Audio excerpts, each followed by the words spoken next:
Well, welcome back, ladies and gentlemen, to another exciting moment with Coach K in his Math Corner. Hey, ladies and gentlemen, I provided a little background music. What do you think? Smooth jazz from a saxophone. I love that. Well, that's not the whole point of this whole video. The whole video's point is dividing decimals. And today I will be able to divide decimals. I know I've got it when I can correctly answer at least one of the two exit ticket questions. Alright, you should have these notes. It should be over there in that brown organizer by the window. All you have to do is go get it if you haven't gotten it yet. And you know what? You're going to create pages 7 through 8 in your student notebook. You're going to write the title, Dividing Decimals, right over there it is.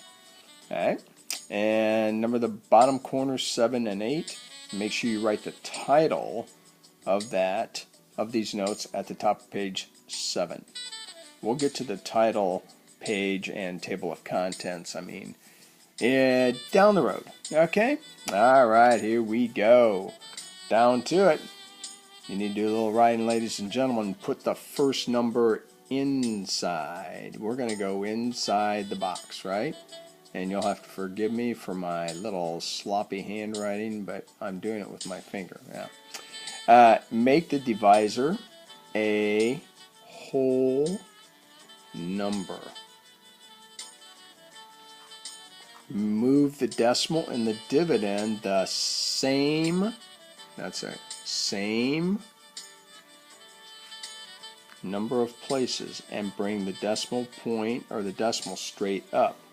Then divide. You think you can handle that? Yeah. No problem at all, right? Okay, here we go. Alright, a first example, ladies and gentlemen. Let's get this show on the road. Here we are.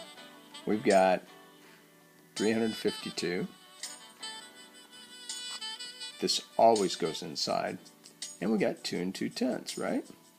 Now, remember, we want to make this number out here a whole number. And the way we do that is we move that decimal point one space to the right, so it ends up at the end of the number, right? And if we do that here, we have to do it here, which means we have to move the decimal point one space out here. And we have a 0 now. Alright? Actually, this is now the problem that you're doing. 22 divided into 3,520. Alright, so let's talk. We got 22 times 1, 22 times 2, 22 times 3, times 4, times 5. Alright, how many times can we take 22 into 3? 0. 22 into 35, 1 time. 1 times 22 is 22. Subtract. 5 minus 2 is 3. 3 minus 2 is 1. Is 13 smaller than 22? Yes, it is. Therefore, we can drop the 2. 132 divided by 22. Let's see. Well, we got 110. Let's try 22 times 6. What do you know? 132. That goes 6 times. 132. Don't forget, that decimal right here is now over here. And we drop the 0. 0. Drop the 0. Well, 0 divided by 22 is 0. And you must have that 0 there. Since you have a number sitting right here, you have to have a number above it or a digit above it, okay? Alright, ladies and gentlemen, your quotient is 160. Alright, here we go. Next one, example number 2. Hey, we're going to change a few colors here. Let's get a new color. What do you think? I like blue. Let's try it. Here we go. 6 and 45/100ths divided by 15 thousandths. That means we got to move it once, twice, 3 times. We're going to do the same thing in here. Once, twice, 3 times. Remember, when you have a decimal in the divisor, you must make it a whole number. Alright? Now you have 15 divided into 6, 0 times. The decimal point is no longer there. It is now located at the end. Alright? How many times can you take 15 to 64? 15 times 2, 15 times 3, 15 times 4, 15 times 5, 15 times 6. There we go. How many times can we take it into 64? 4 times. Let's see, 1, 2, 3, 4 times. And that becomes 60. We might want to be a little careful here with my writing. Alright, so we have, excuse me, 60.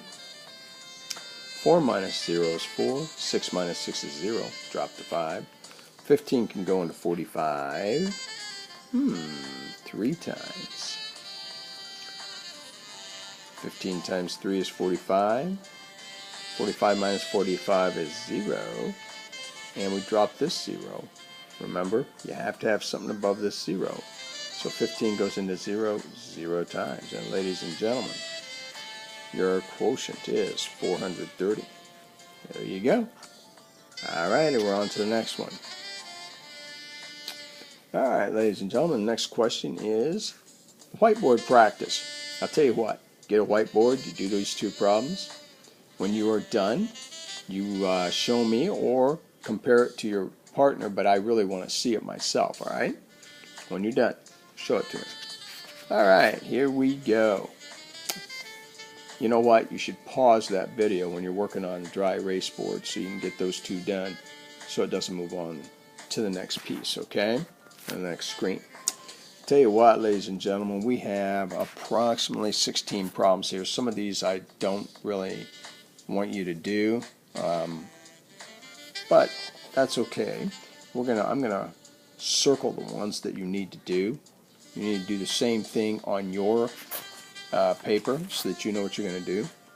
Let's see. I want you to do 3A, 5A, 7A. I want you to do 7B. Let's see. 1, 2, 3, 4, 5 problems, 6 problems, 7 problems. Alright? If you can prove to me you know what you're doing with those 7 problems, let's make it, we'll just do 7 problems. Nah, I think we'll make it 8 because we didn't do very well on our pre-test. So you know what?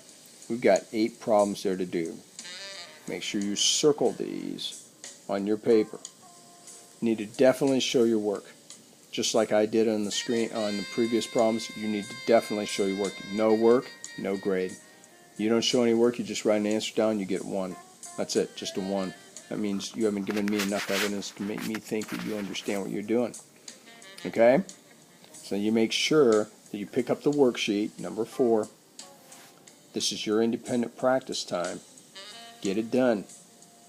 Get it done. Stay on task so you don't fall behind, okay? Doing a great job. Keep it up. Hey! This is Coach K in his Math Corner signing off. I hope you like my smooth jazz. Yeah, you do. I knew it. I knew it. You people are just jazz lovers. Alrighty. Hey, your exit ticket then when you're done with your assignment? Here it is. You got 2 problems, ladies and gentlemen. Go get them. Have a great day. See you later. Bye.